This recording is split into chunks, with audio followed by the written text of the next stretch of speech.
शेष चिली का नाम तो आपने यकीनन सुना होगा और उसकी कहानियाँ पढ़कर लुत्फ़अंदोज़ भी हुए होंगे। आज हम उसकी हमाकत से भरपूर कहानी सुनाते हैं। किसी गांव में एक बुढ़िया रहती थी जिसका एक ही बेटा था जिसका नाम चिली था। वो बहुत कामचोर, बेवकूफ़, सुस्त और काहिल था।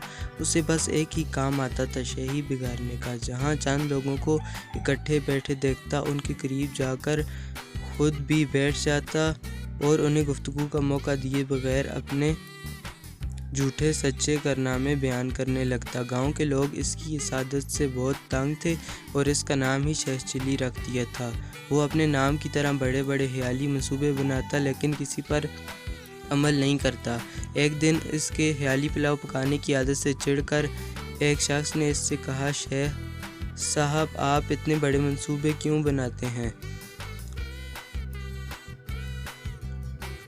आपने एक हफ्ते बाद इस दुनिया से कोच कर जाना है, अपनी मौत का ख्याल करें।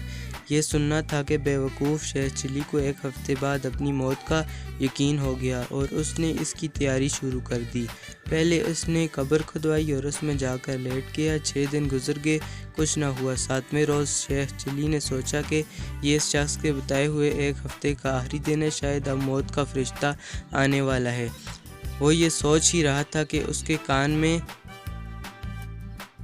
आवाज़ पड़ी, अगर कोई अल्लाह का नेक बंदा अंडे की टोकरी मेरे घर पहुंचा दे तो मैं इसे इजरत में एक अशरफी दूंगा। शेष चिली अशरफी का नाम सुनकर कब्र से बाहर निकल आया और अंडे की टोकरी उठाकर सर पर रख ली।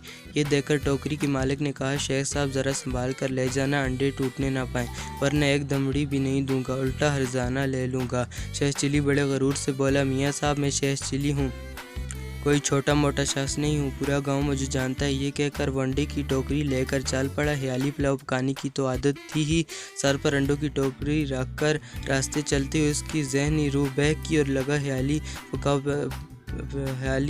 पुलाव पकाने। अंडे पहुँचाने की मजदूरी मुझे एक अशरफी मिलेगी, बड़ी रकम है, इससे मैं मुर्गी खरीदूँगा, मुर्गी के अंडे देगी, मुर्गी के अंडे बेचकर बकरी लूँगा, बकरी बच्चे होंगे, बच्चे बेचकर गाय लूँगा, गाय दूध देगी, मेरे बच्चे दूध मांगेंगे तो मैं उनसे कहूँगा ये लो दूध। इतना कहते हुए उसने टोकरा पकड़े दोनों हाथ हटा लिए, जिसकी वजह से वो ज़मीन पर गिर पड़ा और सारे अंडे टूट गए।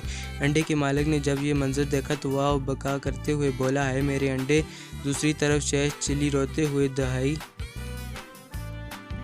दे रहा था, हाय मेरे बच्चे।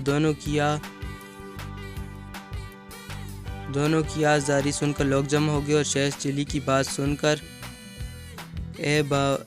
बावर कराया कि तुम्हारी तो शादी भी नहीं हो, बच्चे कहाँ से आगे जो तुम रो रहे हो? हाँ, अंडों के मालिक का तुमने जो नुकसान किया है उसका हर्जाना तुम्हें देना पड़ेगा। जब शेष चिली की माँ तक पहुँची तो उसने वहाँ आकर हर्जाने की रकम अदा करके शेष चिली की गुलो खलासी कराई।